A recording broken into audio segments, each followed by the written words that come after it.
Tung tung tung tung tung.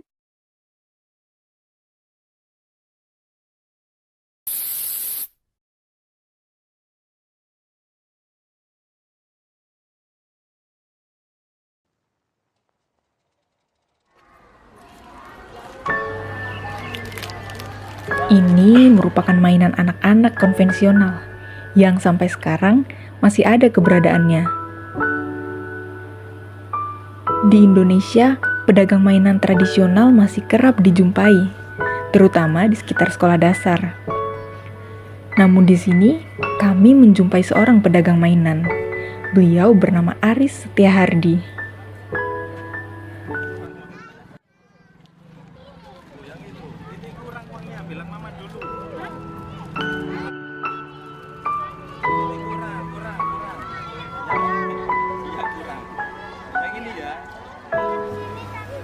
Saat ini, ia berjualan di area Taman Pendidikan Al-Quran Nur Salam, tepatnya di Buduran, Kota Sidoarjo. Suasana sore hari memperlihatkan kesibukan para pedagang yang menanti datangnya pembeli. Pak Aris, seorang pedagang mainan ini menjual berbagai mainan dengan harga terjangkau, mulai dari Rp1.000 hingga Rp10.000. Mainan yang dijual seperti kelereng, kartu bom, pistol-pistolan, stiker, slime, hingga mainan rentengan lainnya. Mainan tersebut bukan hanya menjadi hiburan, tetapi juga sarana interaksi sosial bagi anak-anak. Meskipun terlihat sederhana, tapi bagi mereka itu adalah dunia kecil, tempat imajinasi mereka bisa berkembang.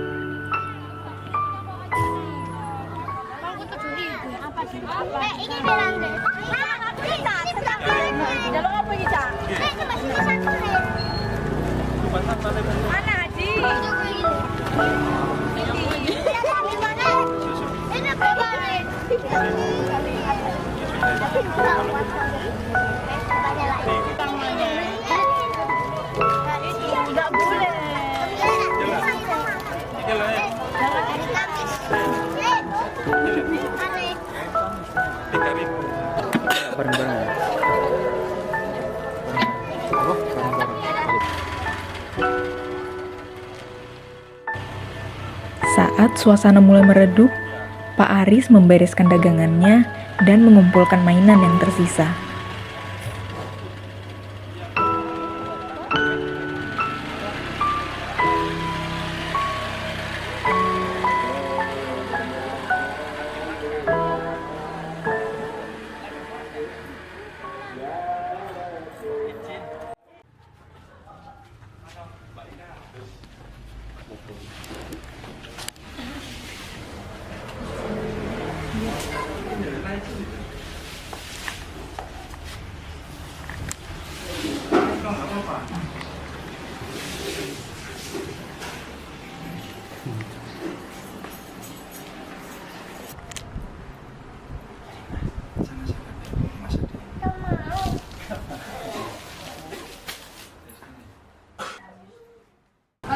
Ini Bapak kan jualan mainan ya, biasanya tuh di mana aja Pak? Lokasi di mana aja? Di lokasi daerah Prasung sini aja, sekolah-sekolahan.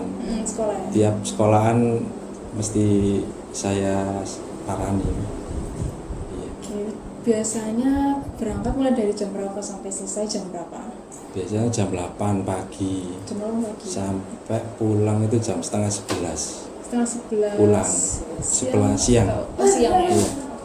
Setengah 11 siang pulang, terus sore jam 3 balik lagi ke TPG tadi. Ini jualan kira-kira udah berapa lama ya Pak?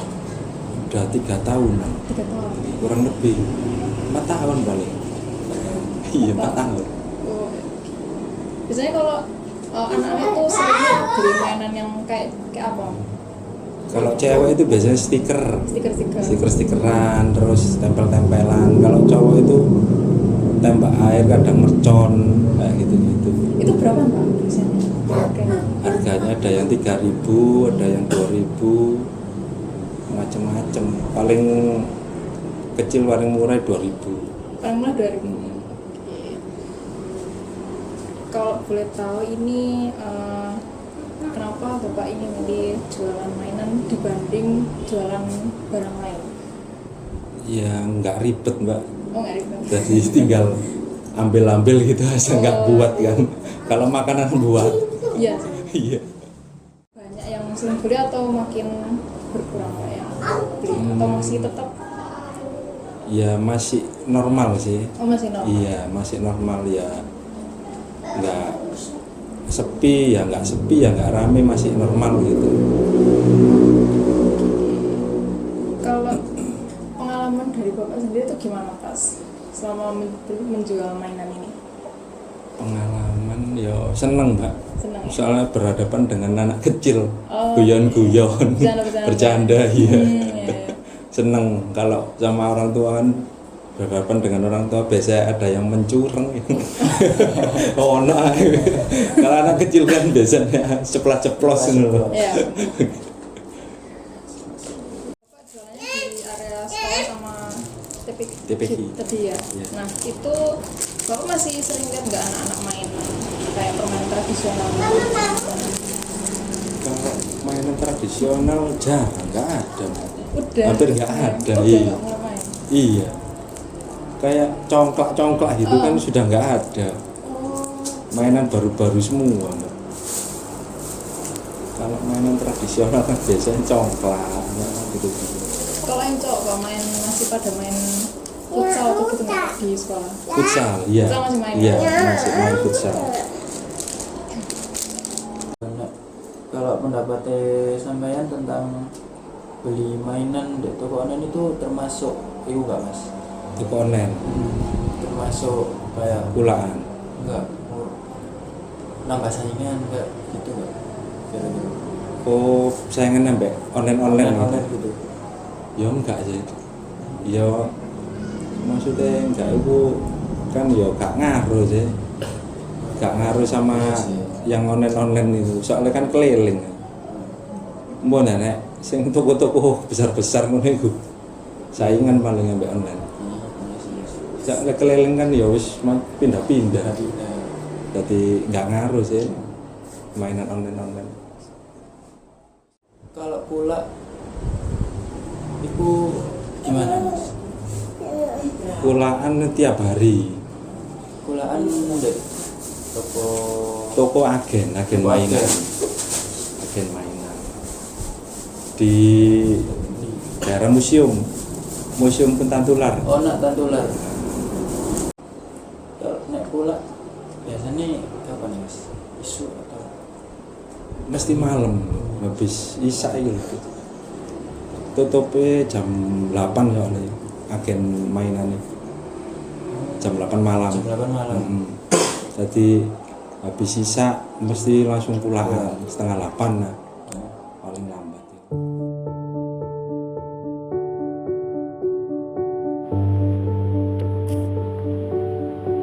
Usai berbincang dengan Pak Aris tentang kesehariannya, kami pun diajak untuk melihat langsung bagaimana ia mendapatkan stok dagangannya.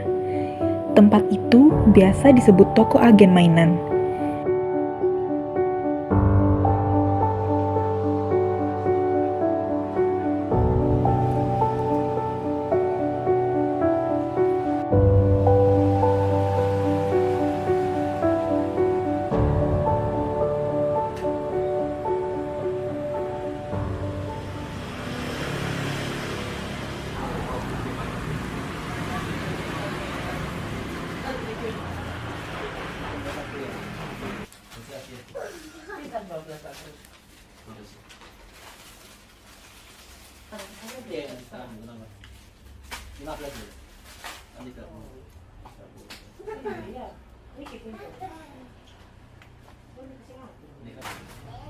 mainan keliling ya, mainan kecil-kecil. Indah. Itu orang awan itu loh ya. Cecerap itu boleh. Bisa macam ini. Besar, tanggung. Sesampainya di toko agen, kami langsung disambut oleh koleksi mainan warna-warni. Pak Aris bercerita Bagaimana ia memilih mainan yang banyak disukai anak-anak. Lalu ia menyesuaikan dengan modal yang dimiliki dan memberikan harga yang terjangkau. Di kampung-kampung kan ada tuh biasanya. Iya Pak. Dan biasa ada kumpulannya sendiri loh, jualan gitu biasanya. Bapaknya ini yang mainan di sekolah-sekolahan itu ya pangsanya juga pangsa sekolahan. Ya ini kayak mainan kecil-kecil gini. Serba 1.000, serba 2.000, 3.000, 5.000. Ya. Kalau yang bentuk pasarnya pasar malam beda lagi. Pasar malam beda lagi itu mainan di atas 10.000, 15.000 itu masuk pasar malam. Ya masuk pasar kaget. Nah, kan ada pasar kaget itu ada kumpulannya sendiri lagi biasanya. Misalkan kalau misalkan di sini ada yang ramai itu kayak hari Kamis. Nah ini sekarang kalau misalkan sampean kayak ini, kamu sudah kepung itu. Sudah kepung kan? Makam Pak Ut itu. Betul nih lah, lapangannya sudah kepung ya. Lapangan oh niku. Sudah kepung ya. Dam, ya, entar dam itu dam sing kanan loh. Itu sekarang hari Kamis itu dia pasaran ya. Itu dia banyak aja jual makanan juga mainan-mainan ya. Tapi mainannya yang besar-besar. Itu biasanya buat dibeli atau dibuat hadiah gitu ya? Enggak, kalau itu ya buat eceran langsung kayak pasar malam gitu ya. Ada kumpulannya sendiri kok biasanya kalau itu. Tiap hari Senin atau Selasa atau Kamis. Di sini tuh kalau Senin tuh di mana? Wono apa? Mana itu? Karangpung ya. Karangpung itu ada Senin, pasar Senin. Kalau Selasa di sini, Bejiro sini. Terus Rebo itu di Dungus. Permatan Besar Dungus itu ada tuh, pasaran juga. Terus kalau yang hari Kamis sekarang ini di sini. Di lapangan Sidokepung itu. Saya pernahnya di Karangpung itu Pak. Senin. Ya, Senin. Nah, kayak gitu. Jadi dia ada kumpulannya sendiri. Jadi ya makanan juga, ya mainan juga. Tapi mainannya kebanyakan mainan yang besar-besar. Bukan kayak gini kecil-kecil gini. Ini yang kecil-kecil kan harga 2.000-an. Kalau di sana kalau dijual ke 2.000-an, orangnya katanya ya yang jual ya nanggung, dapatnya dikit gitu. Kalau jual yang 15.000, 20.000 kan dia untungnya kan masih lumayan. Dari range harganya paling murah sampai paling mahal di sini tuh berapa? Paling murah ya kalau main sekolahan ya 1.000-an itu ya, ajaran di 1.000-an. Paling mentok 5.000 sampai 10.000. Kalau bangsa sekolahan ya Pak ya. Kalau yang di tempat ini. Nah, kalau di sini ada yang besar juga kan ini kan. Gini biasa kan untuk kado-kado aja ini aja. Biasa orang-orang kado-kado kan yang dibutuhkan ya kayak baterai-baterai gitu. Kado. Kalau ya pasang pangsanya di pasar malam itu biasanya sekitar 10 sampai 50 masih bisa. Karena di sana kan biasa kalau yang ke pasar malam tak anaknya ngajak ibunya, ngajak orang tuanya, jadi bawa uangnya juga banyak. Tapi kalau sekolahan bawa uangnya ya bawa uang saku, paling 2.000, 5.000 dah kalau anak SD. Maksimal 5.000 paling. Kalau anak SD kalau mau pengen beli yang harga 10.000 dia nabung dulu biasanya. Besok paling pesen dulu gitu. Fungsinya mainan ini selain untuk hiburan tuh apa aja Pak, kalau menurut Nah, edukasi juga punya. edukasi? Lego ini kan edukasi juga. Selain Lego apa lagi Pak yang buat edukasi? Stiker itu juga. Belakang itu stiker itu juga kayak merangkai kan. Ada tuh stiker dia kayak merangkai. Jadi dia ada bingkainya kayak wajah atau orang ya, orang tapi nggak ada matanya, nggak ada apanya, itu kan juga termasuk merangkai. Juga masuk edukasi juga. Kayak puzzle lah. Ini clay gini juga, clay malam itu kan juga edukasi itu. Oh iya betul. Nah, mau dibentuk apa, jadi anak-anak kreatif juga. Itu slam juga itu. Ada yang slam yang sudah jadi, ada yang slam yang belum jadi, bikin sendiri, oplos itu. Jadi ada cairan apa ya namanya, aktivator sama Lemnya. bahan slamnya. Jadi yang aktivator yang beningnya itu sama slamnya yang warna itu dicampur nanti jadi slam. Itu masih banyak yang main Pak, sekarang slam. Masih kalau slam terus, slam clay itu terus. Slam itu berapaan Pak yang di sini? Ya, Slam itu berapa biasanya? macam-macam. Kalau yang slam udah jadi itu ada yang dijual 2000-an ada, 5000-an ada. Itu juga 2000-an, kalau dijual 2000-an itu yang nanti buat sendiri itu 2000-an. Yang udah jadi itu ada yang 5000, ada yang 2000, ada yang 3000. Sudah lama. Lama sekali. 10 tahun ada Pak? Ada Ada lebih ya? lebih. Oke. Kalau dilihat dari perkembangan zaman sekarang ini kan udah kayak modern gitu ya Pak. Dan itu juga banyak masyarakat tuh yang sekarang belajarnya tuh lewat online Pak. Iya. So, Sangat pengaruh sekali itu. gimana Pak pendapatnya Pak? Sangat pengaruh. Apalagi sebelum Covid sama setelah Covid, luar biasa. Tapi Bapak jualan lewat online juga nggak? Sudah pernah tapi akhirnya nggak sempat mesian. Oh, Soalnya ini tak kerjain sendiri. Kalau dulu masih bisa ada orang sebelum Covid. Sekarang nggak ada orang, udah kerjain sendiri. Kalah dengan online juga. oke. Online pengaruh. Kira-kira pengaruhnya berapa persen ya Pak? Kayak pengaruh banget atau gimana itu? Banyak. Banyak. Setelah Covid itu lumayan tuh. 50 lebih lah setelah Covid itu. Sebelum Covid sampai perbedaannya. Jauh nih saya gitu. Ini saya sudah bisa bertahan alhamdulillah. Gitu.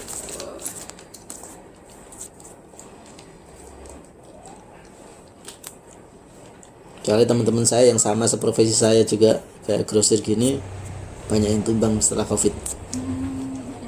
Setelah Covid tahan setahun sudah bagus, sudah tumbang. Soalnya pasar online juga lagi naik ya Pak. Ya, Pasar online lagi naik soalnya juga. apa nih? Pasar online. Kenapa? Harganya tadi? Enggak, kayak lagi digemari masyarakat gitu. Iya. Tadinya. Online itu masih digemari itu ya. Pokoknya kalau di online kalau sudah tahu barangnya bisa cari di online. Tinggal pinter-pinter milih ongkirnya aja. Kalau beli 2000 misalkan sini 2000 ya di online mungkin kalau sama ongkirnya, kalau pas ongkirnya free ya enak bisa sama. Bapak kalau boleh tahu harapan Bapak ke depannya tuh gimana Pak? Buat Harapannya bisa bertahan, bisa berkembang. kehidupan sendiri, Pak? Mengikuti jalan. Nah, mau gimana lagi mau memang zamannya gitu Pak. Digitalisasi nggak bisa dihindari. Semua. Sebenarnya nggak cuma mainan aja, makanya konveksi pun juga gitu, baju-baju gitu juga. Nanti yang bisa bersaing di online itu yang produk sendiri. Kalau produk sendiri kan kita nggak punya gambaran, jadi kita bisa mengatur harga. Kalau yang produk sama impor, tinggal menang-menangan apa? Mana yang modalnya banyak yang bisa bertahan.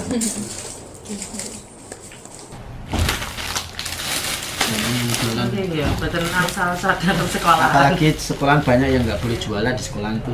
Aturannya masing-masing sekolah beda-beda. Nggak boleh jualan di depan sekolahan. Dulu pelanggan banyak sekali saya. Maka saya bilang berapa persen dari yang sebelumnya COVID atau anu kan? Online dasar banyak sekali. Ada saya dulu. Kalau memang kan kabupaten angsa saat ini Biar angsa. Biar los naik mantul ini kabupaten angsa. Dulu tuh pelanggan saya ada 100, pelanggan kayak ini di sekolah itu ada 100. Dia punya tabungan buku pelanggan. Nah, sekarang tinggal berapa? Nggak sampai 50. Kamu masa tua 30 nggak sampai. Kata 100 lebih tuh. Makanya Kalau jauh. malah gara-gara COVID boleh jualan.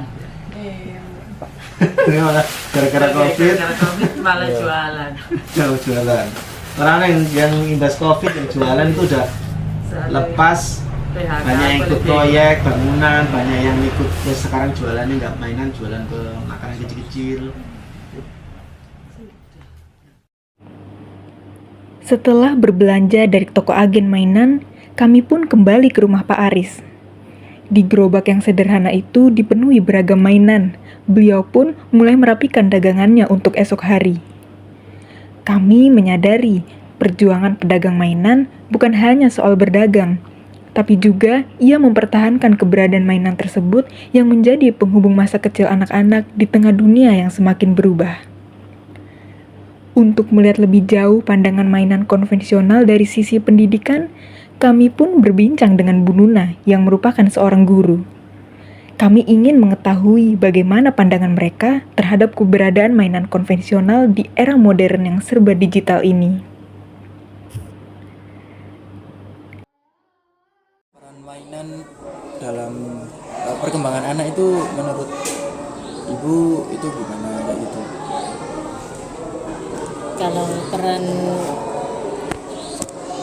mainan itu macam-macam ya. Iya.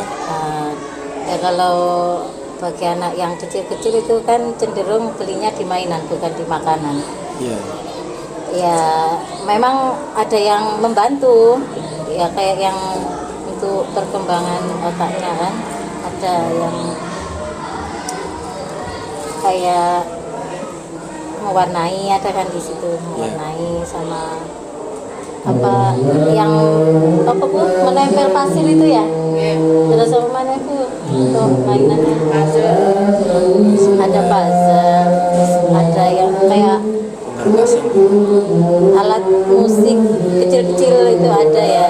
Tapi yang jelas kalau di sini secara umum ya kami menyediakan orang-orang di sini tuh ya untuk ya biar membantu perekonomiannya ya kan berdagang gitu ya, kami ya nggak apa-apa kan di sini banyak yang santrinya banyak ya nggak apa-apa kita sediakan kalau mau berjualan di sini, nggak hanya fokus ke mainan ya kan banyak yang jualan di sini. Ada yang es, ada yang cuma yang jenengan soroti yang mainan aja. Nah, kan zaman sekarang kan gadget itu makin marak ya Bu. Ibu prefer ke mainan gadget buat anak-anak atau mainan yang konvensional yang dulu? Kalau di sini tuh kita itu selalu selalu mengarahkan anak-anak itu jangan main HP ya gitu ya. Pokoknya sesering mungkin kita ingatkan anak-anak agar tidak main HP, kita ke yang lain lah. Lagian di sini itu kan programnya hampir pagi, siang, malam itu ada jadwal mengajinya.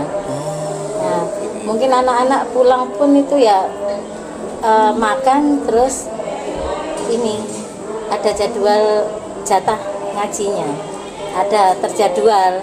Jadi ya mungkin kalau HP itu paling ya mungkin sedikit, nggak banyak karena ada jadwal ngajinya, ada jadwal jatah. Berarti selama 13 tahun itu Ibu merasa kayak apa mainan itu berubah atau misal dulu kayak mainannya lebih tradisional sekarang lebih modern gitu, slime seperti itu? Kalau mainannya itu kan harganya nggak mahal ya, jadi ya paling ya itu aja ya Bu ya, maksudnya kalau yang mahal kan kayak bisa yang lebih modern, kalau ini ya enggak, tetap rasanya ya tetap itu aja, soalnya harganya kan 2.000, 3.000, paling mahal juga paling berapa 10.000, rata-rata 2.000-an itu. 13 tahun yang lalu juga itu, maksudnya yang dijual ya harga 2.000-an itu rasanya.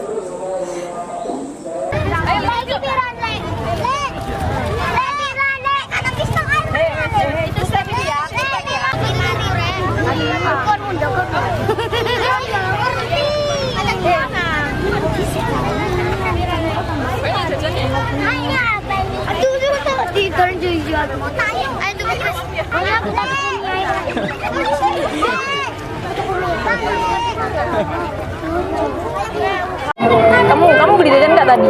Enggak, beliin Ini apa ini? Stiker. Stiker. Kamu suka stiker ya? Kalian selain beli mainan di sini, kalian suka mainan yang lain nggak? Suka aku. Mainan, misalnya maksudnya kayak mainan tradisional gitu. Oh, di sekolah aku punya. Apa? Lompat tali. Enggrang. Enggrang. Kamu suka main enggrang ya? Itu pakai bambu besar habis itu lompat tali. Bukan ini masih apa itu ya? Yang kotak-kotak kalau. Nah. Bukan, saya pakai kaki tiga tuh empat. Oh, itu loh. Apa? Bola tangga. Oh, bola tangga. Kang bakia apa? Kang. Ayo apa? Kalau di sekolahan apa lompat tali. Lompat tali. Oh, lompat tali. Kebak sodor. Kebak sodor. Oke. Nah, kalian sama kucing-kucingan. Oke. Biasa main jam berapa nih? Ada ikut main istirahat itu olahraga. Sekolah ya? Tapi istirahat langsung cocok berbalan. Bal-balan. Kamu nggak bisa main bal-balan? Bisa ini. Kamu bisa? Bisa kak. Bisa. Tanding sekarang kak. Nggak bisa, kakak nggak bisa. Nah kalau Aini sama Igit bisa bal-balan. Soalnya orang laki gitu. Iya.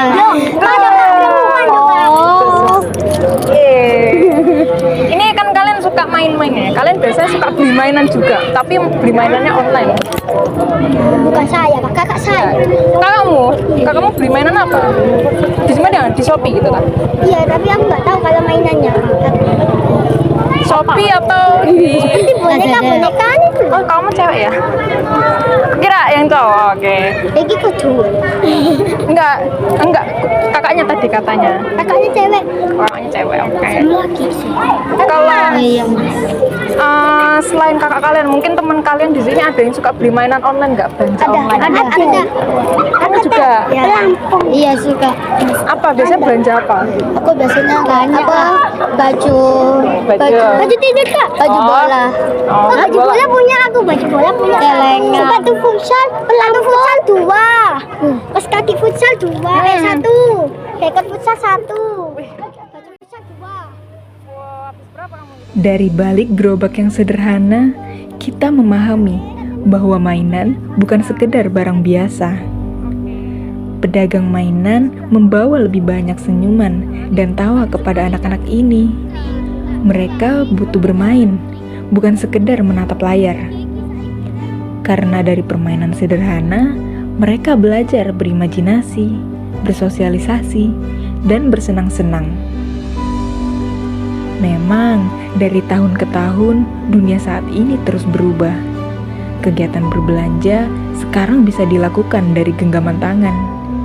Dan permainan kini berpindah ke layar handphone. Tapi pedagang mainan keliling dan berjalan di bawah terik matahari. Di tengah gempuran teknologi dan perubahan, masih ada ruang kecil yang tak bisa tergantikan. Ruang di mana kebahagiaan tumbuh dari hal-hal yang sederhana. Hingga sekarang, pedagang mainan hanya berharap supaya tetap bertahan di dunia yang semakin modern ini.